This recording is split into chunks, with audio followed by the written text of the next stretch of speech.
Wow, is all I can say with this chapter. Yet again, Oda brings the greatness. Everything is coming together, and the twist that he threw in this chapter with Law and Doflamingo, that Oda One Piece greatness. So first of all, Sanji didn't really seem like he was much of a match for Doflamingo at all. Doflamingo did him in pretty quick. So definitely that means that Doflamingo is far above Vice Admiral level, because a lot of people were saying, and I guess it's like a fair assessment to say, maybe Sanji is slightly below, maybe on par with Vice Admiral, and Doflamingo did him in like nothing. I mean, anyway, Doflamingo didn't smoke her like nothing, so at the end of the day, Sanji's not going to be much of a thing for him, and to see how he just fucking like went in, if it wasn't for Law, Sanji would have been dead meat, my gosh. And the amount of fucking planning that Law did in advance for everything, making sure that Zoro and them were at the factory to destroy it just in case, having Caesar's heart inside of his chest and his heart inside of the ship, just in case they killed him, at least it'll kill Caesar too and knock out Smiles. The brilliance of this guy Trafalgar Law is like, he planned up everything, and even when things went wrong and things didn't go exactly according to plan, maybe Doflamingo threw him for a loop, he still had another plan up his sleeve. So like, holy fuck, respect for that character. Even the Vivre card was so that they can get to the next island, Zoe, and it's just like, yo, how the fuck does, like,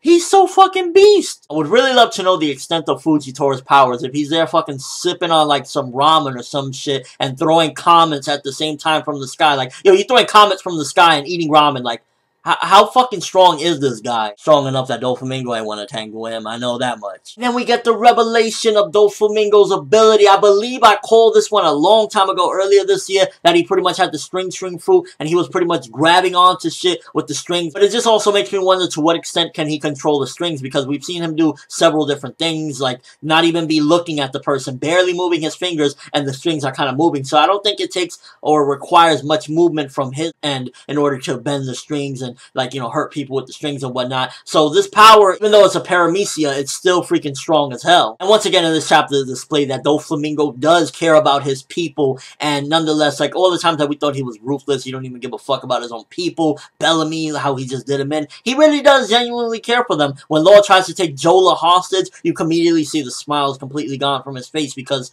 he, you know, he cares about his people. So he's not the same guy that we pegged him for from the beginning. I think Oda definitely threw us for a loop, because we pegged him as he doesn't give a fuck about Pirate King, none of that. He doesn't care about his people. He's just ruthless as ever. And he actually cares about those things. He wants to be Pirate King. He does care about his people. Maybe he doesn't care about people around as far as, like, you know, the island. He'll do whatever it takes to succeed at his goal. But as far as his people and his crew and whatnot, he really cares for them. He's not that big of a dick. But it saddens me that the Luffy and Law alliance from here on out is over.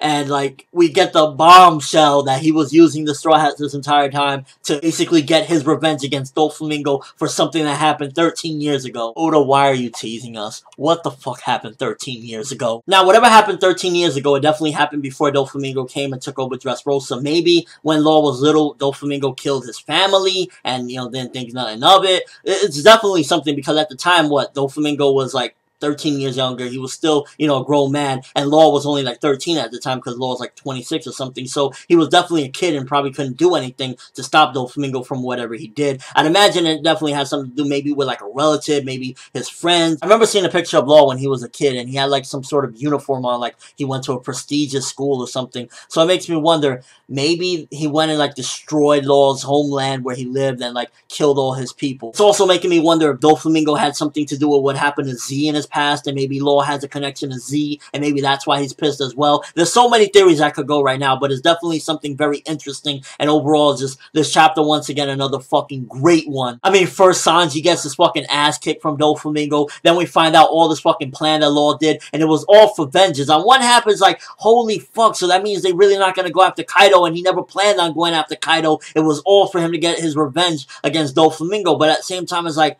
Law's a fucking mastermind. He planned everything down to the last fucking detail. Beast shit. Definitely a great chapter. Giving this one 9.5 out of 10. It was a very freaking great chapter. Left with a cliffhanger and made me wonder exactly what the hell is that, you know, deep connection that they have from 13 years ago. What did Doflamingo do? But it's already been hinted that he, like, gave him an ass whipping or something, because I remember at one given point, I think it was in Punk Hazard, I think it was either Doflamingo or Virgo that said that they had to teach him a lesson like they did last time. So I'd imagine they've had him under a leash for a long time. Maybe Doflamingo enslaved Law for a while. So many interesting theories, but let me know, first of all, the big question. What did Doflamingo do to Law 13 years ago that he's trying to get revenge for? What did he possibly, like, did he kill his people? Did he enslave them? What did he do? Does it have something to do with Z in any which way? Is Doflamingo the guy that fucked up Z's life? And also, what did you think about the fight, Sanji and Doflamingo? Do you think that Sanji got done dirty? Do you think that Sanji really just, like, should have put up more of a fight? Or you think that that just shows exactly how strong Doflamingo is compared to Sanji? But that's all I have for this review. Thanks for watching. Hope you enjoyed. Thumbs up for Trafalgar Law. Oh my gosh, the revenge.